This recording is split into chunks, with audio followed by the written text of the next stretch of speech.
ಉಪವಾಸ ನಿರತ ಸೋನಂ ವಾಂಗ್ಚುಕ್ ಆಸ್ಪತ್ರೆಗೆ ಶಿಫ್ಟ್. ಹೈಕೋರ್ಟ್ ಆದೇಶದ ಪ್ರಕಾರ ಕರೆದೊಯ್ದ ದೆಹಲಿ ಪೊಲೀಸರು. ಜಂತರ್ ಮಂಥರ್ ಬಳಿ ಹೈಡ್ರಾಮಾ. ದೇವೇಗೌಡರ ಪತ್ನಿ ಚೆನ್ನಮ್ಮ ಆರೋಗ್ಯ ಗಂಭೀರ. ಮಣಿಪಾಲ್ ಆಸ್ಪತ್ರೆಯಲ್ಲಿ ಮುಂದುವರೆದ ಚಿಕಿತ್ಸೆ. ದೇವೇಗೌಡರು ಕುಮಾರಸ್ವಾಮಿ ಗದ್ಗದಿತ. ಹೊಸ ಮುಖಗಳಿಗೆ ಮಣೆ. 60-40 ಸೂತ್ರ ಸಂಪುಟ ವಿಸ್ತರಣೆಗೆ ಮತ್ತೊಂದು ವಾರ ಮುಂದೂಡಿಕೆ. ರಾಹುಲ್ ಕೈಯಲ್ಲಿ ಸಚಿವಾಕಾಂಕ್ಷಿಗಳ ಭವಿಷ್ಯ. ಭಾರೀ ಮಳೆಯ ಮುನ್ಸೂಚನೆ. ದಕ್ಷಿಣ ಕನ್ನಡದಲ್ಲಿಂದು ಶಾಲಾ ಕಾಲೇಜುಗಳಿಗೆ ರಜೆ. ಮೀನುಗಾರರಿಗೆ ಸಮುದ್ರಕ್ಕಿಳಿಯದಂತೆ ಎಚ್ಚರಿಕೆ.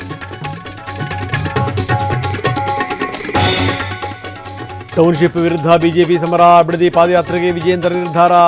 ಹಿಂಗೆಲ್ಲ ಮಾಡಿದ್ರೆ ಸಿಎಂ ಸ್ಥಾನಕ್ಕೆ ಕುತ್ತು ಅಂತ ಯತ್ನಾಳ್ ಎಚ್ಚರಿಕೆ. ಅಯೋಧ್ಯೆಯಲ್ಲಿ ದೇಣಿಗೆ ಕಳ್ಳತನಕ್ಕೆ ಸೋಮವಾರ ಸುಪ್ರೀಂ ಕೋರ್ಟ್ಗೆ ವರದಿ ಸಲ್ಲಿಕೆ.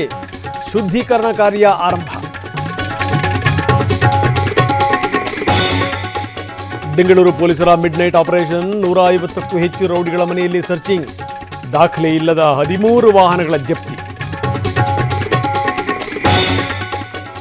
ನಾಳೆ ವಿಶ್ವಕಪ್ ಫುಟ್ಬಾಲ್ ಫೈನಲ್ ಪಂದ್ಯ. ಅರ್ಜೆಂಟೀನಾ ಸ್ಪೇನ್ ನಡುವೆ ಹೈ ವೋಲ್ಟೇಜ್ ಕದನ. ಬೆಂಗಳೂರಿನಲ್ಲಿ ರಾತ್ರಿ ಇಡೀ ಹೋಟೆಲ್ ರೆಸ್ಟೋರೆಂಟ್ ಓಪನ್.